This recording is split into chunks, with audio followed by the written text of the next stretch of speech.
नमस्कार, स्वागत है आपका आदिशक्ति परिवार में। आज हम माँ वैष्णो देवी साधना के बारे में बात करेंगे। आपने जम्मू में स्थित माँ वैष्णो देवी शक्तिपीठ के बारे में तो सुना ही होगा और बहुत ही भाग्यशाली हैं वो स्त्री और पुरुष जो वैष्णो देवी पीठ की यात्रा करते हैं और भगवती वैष्णो देवी के दर्शन करते हैं। माँ वैष्णो देवी की कथा तो जगत प्रसिद्ध है, लेकिन आज हम वैष्णो देवी की साधना के बारे में बात करेंगे इस वीडियो के माध्यम से। माँ वैष्णो देवी की कथा आप सभी लोगों ने सुनी ही होगी। भगवती माँ वैष्णो देवी, माँ सरस्वती, माँ लक्ष्मी और महाकाली के साथ जम्मू में निवास करती है। माँ वैष्णो देवी पूर्णतः सात्विक देवी हैं और इनकी केवल सात्विक रीति से ही साधना या मंत्र जप किया जाता है। वैसे तो माँ वैष्णो देवी की स्तुति में बहुत से स्तोत्रों का पाठ किया जाता है, लेकिन जो इनका मूल मंत्र रहता है वो नवाड़ मंत्र ही रहता है। कुछ एक साधक हैं, उनका एक प्रश्न भी था कि माँ वैष्णो देवी का बीज मंत्र क्या है। तो उनको हमने बताया था कि जो माँ वैष्णो देवी हैं वो माँ लक्ष्मी ही हैं, यानी महालक्ष्मी और माता वैष्णो एक ही है और ये विष्णु पत्नी भी कही गई हैं। तो माँ वैष्णो देवी का जो बीज मंत्र है वो रिम है, यानी कि हरिम है। कई लोग इसे रिम कहते हैं और कई लोग इसे हरिम कहते हैं। इसका वास्तविक जो उच्चारण है वो हरिम है, लेकिन आप अपनी सहजता के अनुसार अपने मुख में जो शोभा आपको अधिक उत्तम प्रतीत होता है, जो अधिक शोभादायक लगता है, आप उसी प्रकार इस बीज मंत्र का उच्चारण कर सकते हैं। लेकिन इसका सही उच्चारण जो है वो हरिम है और हरिम बीज मंत्र से आप माता वैष्णो की उपासना या मंत्र जाप या साधना कर सकते हैं। वैसे जो माँ वैष्णो देवी जो 3 अन्य देवियों के साथ जम्मू में निवास करती हैं, उनके लिए नवाड़ मंत्र साधना ही मानी गई है। आपको नवाड़ मंत्र का पता है ही। नवाड़ मंत्र है ओम ऐं ह्रीं क्लीं चामुंडाय विच्चे। इसी मंत्र से ही माता वैष्णो देवी की भी साधना की जाती है। क्योंकि देखिए देवियां अलग अलग हैं, नाम इनके अलग अलग हैं, लेकिन जो मूल तत्व है वो एक ही है और सभी देवियों का एक ही बीज मंत्र है, वो है हरिम।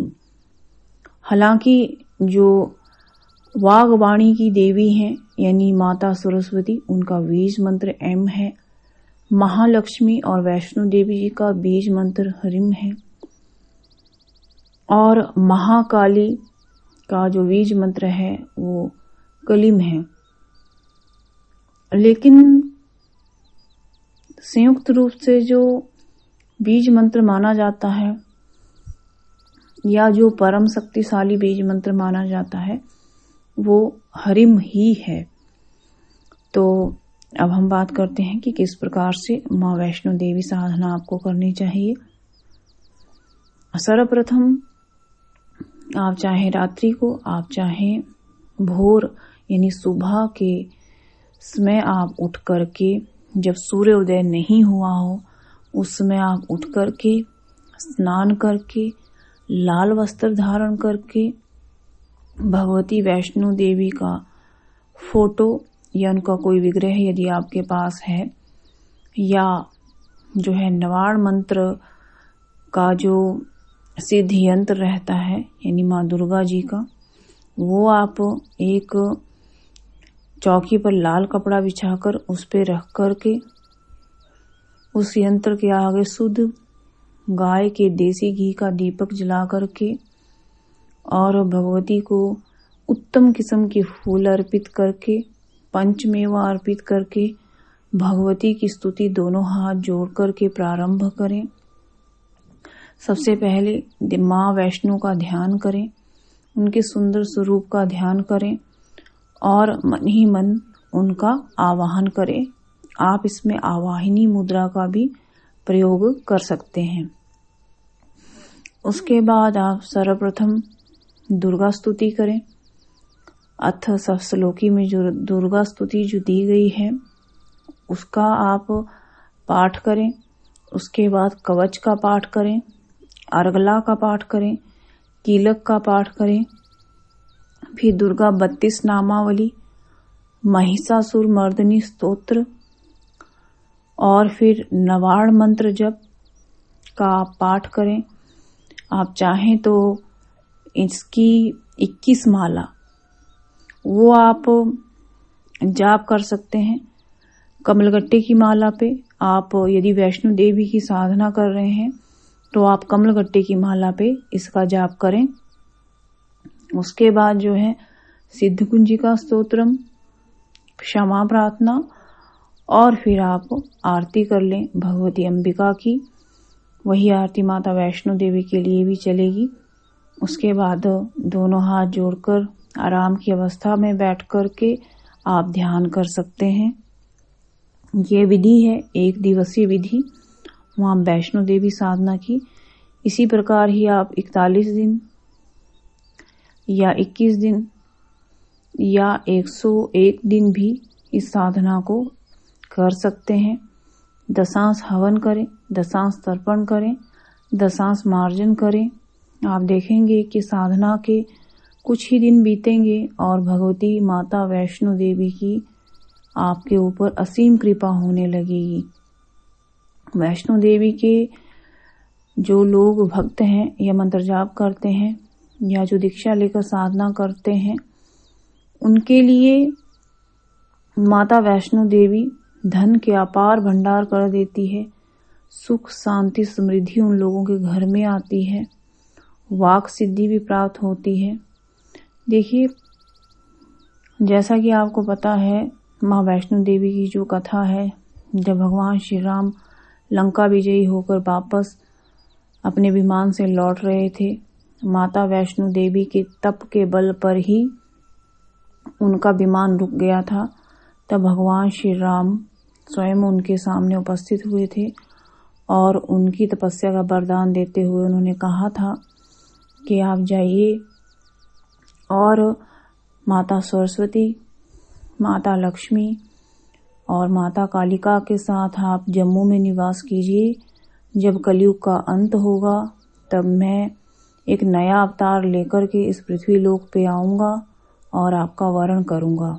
तब तक आप अपने बच्चों की, अपने भक्तों की रक्षा कीजिए, उन्हें वरदान दीजिए, सुखी संपन्न बनाइए। तो आप इस तरह से जान सकते हैं कि जो साक्षात जागृत देवी हैं वो माता वैष्णो देवी हैं। माता वैष्णो देवी की कृपा से साधक सबल हो जाता है, उसे किसी भी चीज की कोई भी कमी नहीं रहती है। जो माता वैष्णो देवी की साधना करते हैं उनके ऊपर सरस्वती, महालक्ष्मी, महाकाली स्वयं ही प्रसन्न हो जाती हैं। इन तीनों देवियों का जो संयुक्त स्वरूप है वो माता वैष्णो देवी है और इन तीनों की शक्तियां ही माता वैष्णो देवी है। यदि इन शक्तियों को अलग अलग कर दिया जाए तो माता वैष्णो देवी के 3 स्वरूप हो जाते हैं, सरस्वती, लक्ष्मी और काली। इनका संयुक्त स्वरूप माँ वैष्णो देवी।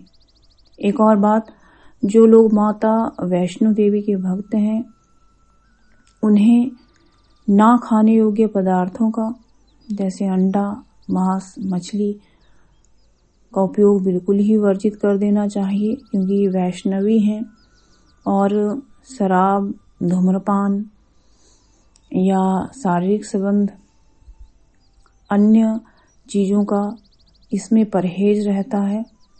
साधक को पूर्णतः वैष्णव जीवन बिताना पड़ता है साधना के दौरान, तभी माता वैष्णो देवी की कृपा साधक के ऊपर होती है।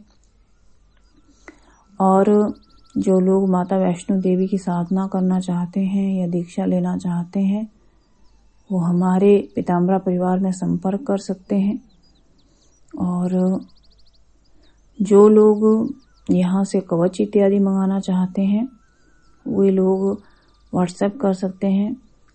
4 दिसंबर को सूर्य ग्रहण है, तभी सभी कवच बनेंगे। आप अपने लिए या अपने परिवार के लिए कवच मंगा सकते हैं। धन्यवाद।